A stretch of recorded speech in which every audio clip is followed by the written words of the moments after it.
एक गांव में चंदू नाम का लकड़हारा अपनी पत्नी और बेटे के साथ रहता था। चंदू के पास एक ही पुरानी कुल्हाड़ी थी जिससे वह जंगल से लकड़ियां काटकर लाता और एक होटल वाले को बेचा करता था। लकड़ियां बेचकर जो भी 50-60 रुपए मिलते उन्हीं से उनके परिवार का गुजारा चलता। लेकिन राधा चंदू की इस थोड़ी सी कमाई से बहुत ही दुखी थी। वो हमेशा उससे कहती रहती, मैंने कितनी बार तुम्हें समझाया है कि तुम्हारी इस थोड़ी सी कमाई से घर का गुजारा नहीं चलता। लेकिन चंदू कहता है, तुम शनिदेव भगवान पर भरोसा रखो, वो एक दिन हमारी इस दुर्दशा को ठीक कर देंगे।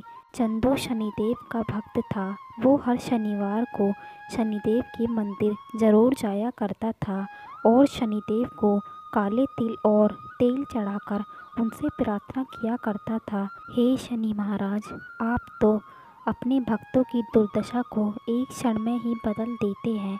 मैं आपकी इतनी सेवा करता हूँ, आप मुझ गरीब की भी दुर्दशा बदल दो।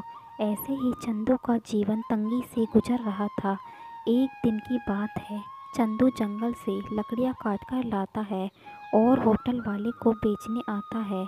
लेकिन होटल वाला कहता है, चंदू, अब मुझे तुम्हारी लकड़ियों की कोई ज़रूरत नहीं है।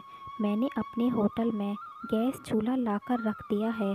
चंदू अपनी लकड़ियां लेकर एक ढाबे वाले के यहाँ जाता है, लेकिन वो ये कहकर मना कर देता है कि मेरे पास तो पहले से ही बहुत सारी लकड़ियां हैं और लकड़ियां खरीदकर मुझे क्या करना है।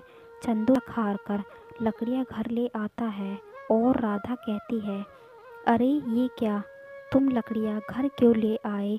जाओ इन्हें बेचकर आओ और जो पैसे आए उनसे आटा दाल ले आना। चंदू कहता है, मैं होटल वाले के पास लकड़ियां लेकर गया था, लेकिन अब उसने गैस चूल्हा जलाना शुरू कर दिया है। अब वो मुझसे कभी भी लकड़ियां नहीं लेगा। अब राधा को घर खर्च की चिंता हो रही थी, लेकिन चंदू कहता है, अब शनिदेव को तेल और काले तिल कैसे अर्पित करूँगा। तब राधा गुस्से से कहती है, तुम इस शनिदेव की पूजा करना छोड़ क्यों नहीं देते? पूजा करनी ही है तो किसी और भगवान की कर लो। राधा, तुम मेरे आराध्य के बारे में ऐसा मत बोलो। मैं किसी भी हालत में अपने शनिदेव की सेवा करना नहीं छोड़ूंगा। ये कहकर चंदू अपनी कुल्हाड़ी लेकर एक परचून की दुकान पर आता है और दुकानदार से कहता है, क्या तुम मेरी कुल्हाड़ी गिरवी रखकर थोड़ा सा तेल, काले तिल और थोड़ा सा आटा दे सकते हो?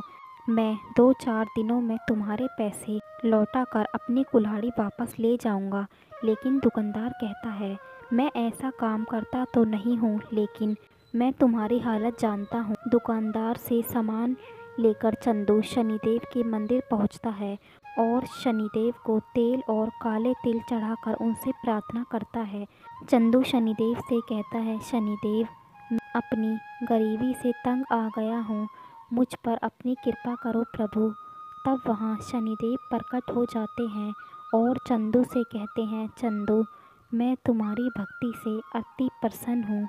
मैं तुम्हें तुम्हारी भक्ति का फल अवश्य दूंगा। ये लो, ये एक जादुई कुल्हाड़ी है। ये मैं तुम्हें इसलिए प्रदान कर रहा हूँ क्योंकि तुमने मेरी पूजा की सामग्री के लिए अपनी कुल्हाड़ी गिरवी रख दी थी। ये जादुई कुल्हाड़ी किसी भी लकड़ी को काटकर पल भर में ऐसा आकार बना देगी जैसा तुम चाहोगे।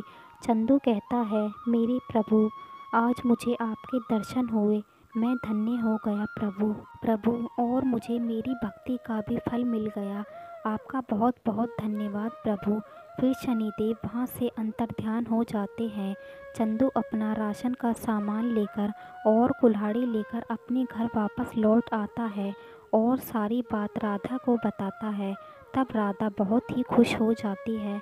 चंदू एक लकड़ी को अपने पास रखकर कहता है, जादुई कुल्हाड़ी, इसको कुर्सी का आकार बना दे। फिर चंदू कुल्हाड़ी का एक बार लकड़ी पर करता है और लकड़ी एक कुर्सी में बदल जाती है। कुल्हाड़ी का ये चमत्कार देख दोनों हैरान रह जाते हैं। फिर चंदू बाकी लकड़ियों को भी जादुई वार से फर्नीचर में बदल देता है। फिर राधा कहती है, अब तो हम फर्नीचर का कारोबार भी शुरू कर सकते हैं। अब हमारे भी अच्छे दिन आ जाएंगे। तब राधा कहती है, आज से मैं भी शनिदेव की भक्ति किया करूँगी। इसके बाद वह फर्नीचर का काम शुरू कर देते हैं। एक ही साल में चंदू काफ़ी अमीर हो जाता है। उसने अपनी कमाई से एक धर्मशाला भी बनवा दी थी, जिस गरीब और असहाय लोगों की ठहरने और खाने पीने की उचित व्यवस्था थी। अब वो दोनों मिलकर हर शनिवार को शनिदेव की पूजा करते और उनको तेल और काले तिल चढ़ाते। भगवान में अटूट विश्वास और सच्ची भक्ति फलस्वरूप ही चमत्कार होना संभव है।